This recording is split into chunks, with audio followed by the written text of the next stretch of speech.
guys, welcome back to Ask Jen. So, as fall is approaching, I just got another question about what to do for your grass during the fall season. Should I aerate now? Should I overseed now? Should I do it in the fall or should I do it in the spring? Friends, fall is always the best for multiple reasons. One, your yard has been compacted all season, from you walking around it, mowing it, kids running amok, animals, pets, dogs, whatever the case may be. All your ground has been compacted.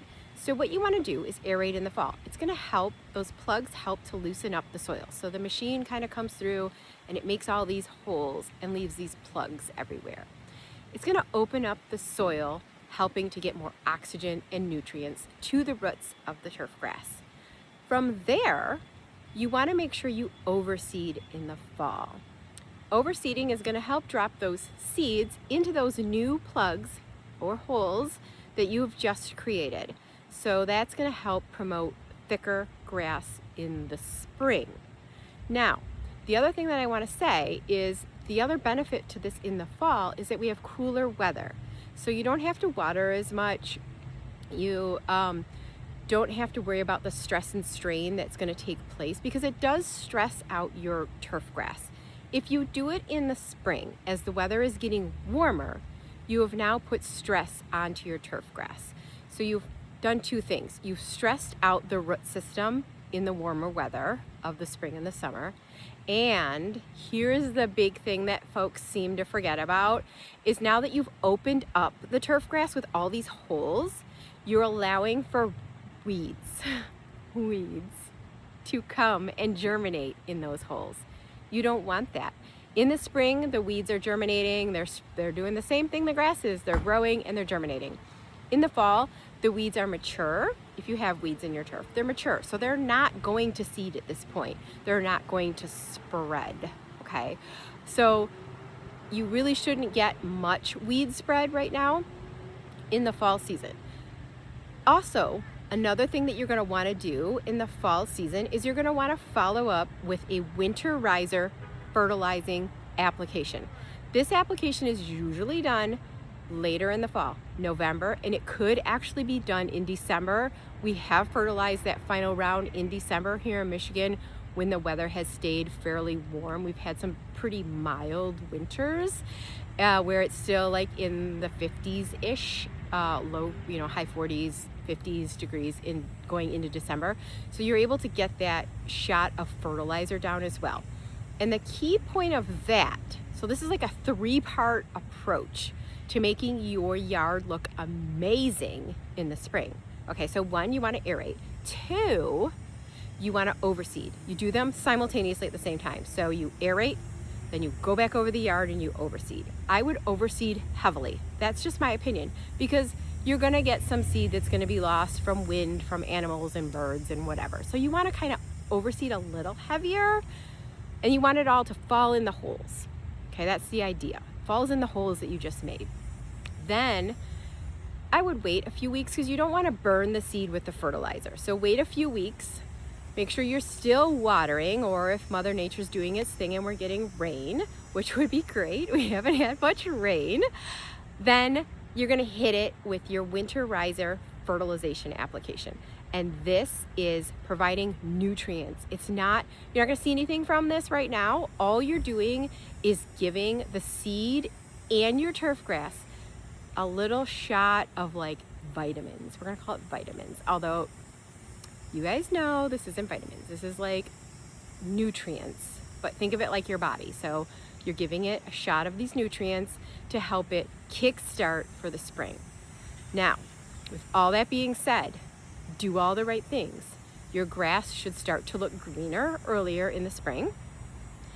I'm not guaranteeing that all your seed is going to pop up, but you should start to see a little bit more grass germination and thicker grass.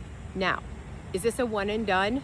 Absolutely not, you guys. If you have a thin yard, and what I mean by that is if you mow your grass, and I've seen a handful of these as I drive around, and it really makes my heart sad, but if you've cut your grass so short that you can actually see the dirt, you're damaging your turf, okay? So doing this one time is not going to miraculously make your grass look green and lush. This is a repetitive process along with a 6-step fertilization process to rejuvenate your turf grass. So this is not a one and done.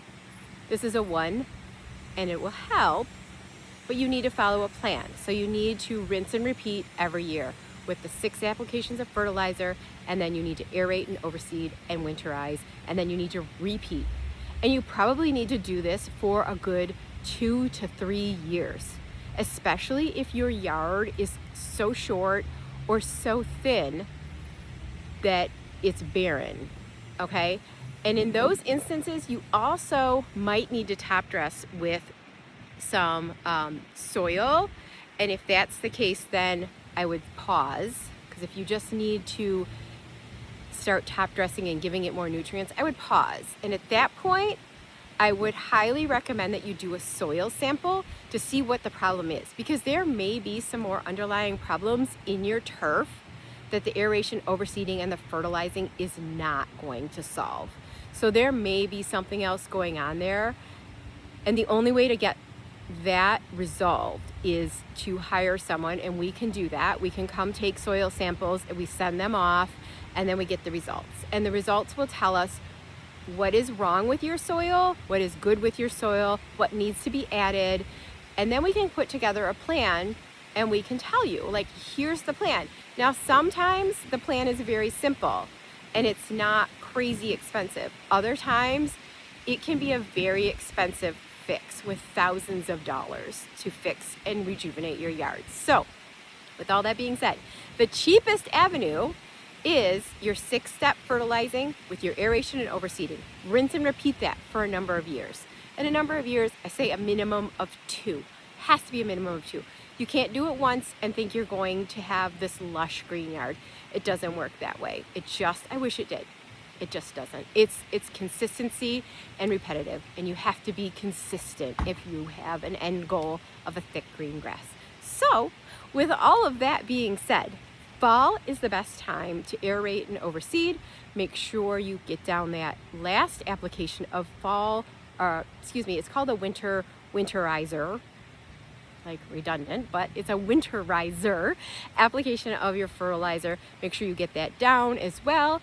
And then stay on a program, stay on a 6-step fertilizing program, whether it's with us, whether it's with another company, doesn't matter. Whether you do it yourself, be religious, be consistent. And then rinse and repeat with the aeration and overseeding next fall. So keep it up for a few years. Also, don't mow your grass too short. You're just causing it more damage than good. I know some people like a nice, really short, but if you can see the ground and dirt, no good. You are just destroying your grass. So please don't do that. I have a whole other video where I talk about proper maintaining of turf grass, and there's a whole other blog that we wrote. So if you follow us here on YouTube, you've seen that. Also, subscribe to our mailing, because that way you will get the email blast that we send out. I do write up other things in blogs about how to take care of things, because I can't talk about everything as much as I'd like to. So hopefully that helps. If you have more questions about plants or the fall or running a company or what it's like being a woman in this industry, or, whatever, let me know. I'm happy to help. I'm always very honest. As you guys know, I'm going to shoot you straight. I'm not going to sugarcoat it. I'm going to tell you what you need to know to get it done. So thanks again for listening. See you next time.